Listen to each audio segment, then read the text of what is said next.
स्वातंत्र्य नव्हते, तर त्यासोबत एक स्वच्छ व विकसित देशाची संकल्पना होती.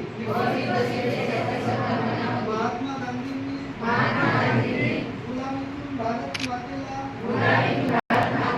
मुक्त करून स्वातंत्र्य मिळवून दिले.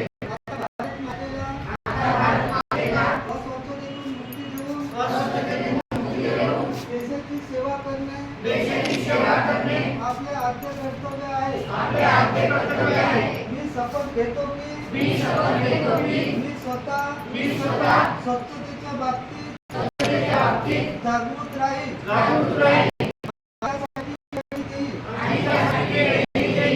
दरवर्षी 100 तास प्रत्येक आठवड्यातून